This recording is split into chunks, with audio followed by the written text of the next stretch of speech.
Assalamualaikum warahmatullahi wabarakatuh. Saya Kemas Rakadar Muriansyah dari kelas 108 ingin menjelaskan tentang hak dan kewajiban sebagai warga negara di Indonesia gitu.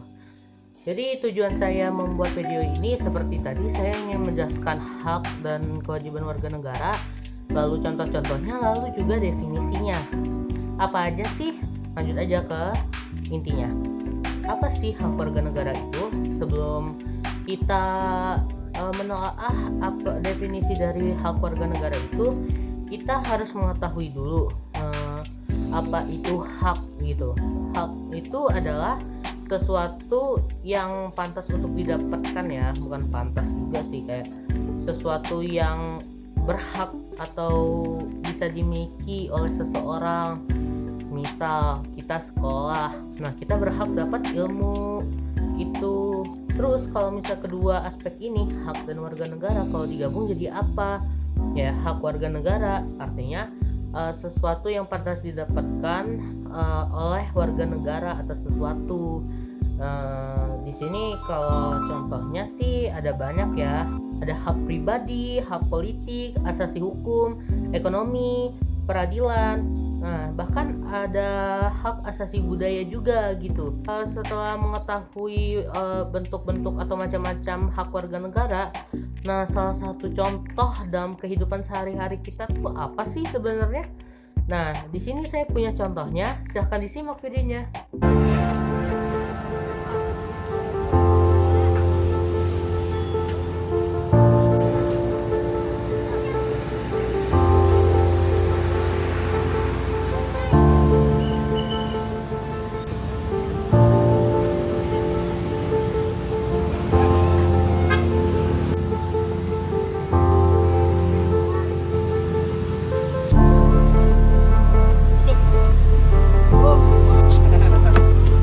Setelah menjelaskan hak, kita masuk ke kewajiban warga negara. Kewajiban, nah kayak tadi, kita harus tahu nih arti dari kewajibannya dulu. Kewajiban itu hal yang harus dilakukan oleh seseorang, ya kayak landasan apa yang harus dilakukan, terus apa yang harus dilakukan. Setelah mengetahui arti kewajiban, kalau dua aspek ini digabung, kewajiban dan warga negara, jadi kewajiban warga negara kan. Nah, kewajiban warga negara itu bisa dibilang hal atau landasan yang harus dilakukan oleh suatu warga negara. Misal nih, kayak ada lampu merah, terus lampunya itu masih warna merah, belum di hijau. Nah, itu jangan maju dulu. Ya, artinya kan merah itu berhenti ya. Ya udah, stop dulu gitu, jangan dilanjutin. Ya turutin aja hukum gitu. Nah, itulah salah satu contoh kewajiban kita sebagai warga negara begitu.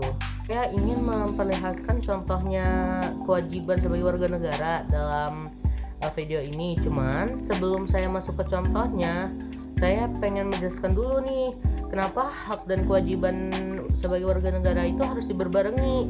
Ya kayak ini nih, ini ada talinya nih sebenarnya. Kayak ini karetnya tuh. Ini karetnya. Nah, ini karetnya kayak lepasin aku, nggak bisa kan, kayak nggak bisa gitu. Nah iya, karena emang harus diberbarengi. Coba kalau karetnya lepas, kayak tuh mereka bisa gitu. Ini cerita bisa gitu. Misal ada haknya doang, kayak misalnya kayak warga negara itu punya hak doang. Nah, warga negara itu bakal semena-mena, kayak nggak ada kewajiban tapi haknya tinggi gitu, kayak hak elit kewajiban sulit gitu. Itu biasanya kayak terjadi kericuhan di mana-mana gitu. Yaitu salah satu contoh kalau misalnya hanya hak yang dianut oleh warga negara ya. Kalau misalnya nih kewajiban doang yang dianut sama warga negara, nah itu apa yang terjadi? Jadi yang terjadi saat warga negara hanya melakukan kewajiban, nanti ada rasa ketidakadilan dong dari warga negara. Kayak kalau misalnya warga negara itu punya kewajiban doang tanpa hak, nah nanti bakal terjadinya ketidakadilan gitu di warga negara itu. Karena kan kayak warga negara itu udah ngejalanin kewajiban mereka sebagai warga negara ya, tapi kalau misalnya mereka gak ada hak yang didapetin kan percuma ya, pasti adanya demo dong. Ya kalau misalnya ya seringnya sih begitu, kalau misalnya mereka sebagai warga negara itu kayak udah melakukan kewajiban tapi nggak dapat hak, biasanya sih demo, karena emang nggak adil aja gitu kalau misalnya nggak ada hak tapi kewajiban tetap diutamakan, kan agak aneh ya, harus dibarbarengi. Makanya tuh kayak saya bilang tadi nih, ini karet, ini kewajiban sama hak, emang harus dibarbarengi. Nah, setelah mengerti itu barulah saya bisa memberikan contoh dari kewajiban. Nah, contoh dari kewajiban sebagai warga negara ada di video berikut ini ya. Silahkan ditonton. Kula pun bayar pajak ning kantor pos sedasa 1000. Kula ikhlas bayar pajak niku. Kagem bulan 10 sedasa 1000 nggih. Nah, mungkin sampai sini saja video pembelajaran dari saya. Mohon maaf jika ada salah kata atau belibet-libet kata atau ada kata-kata yang membingungkan. Saya pamit undur diri. Wassalamualaikum warahmatullahi wabarakatuh.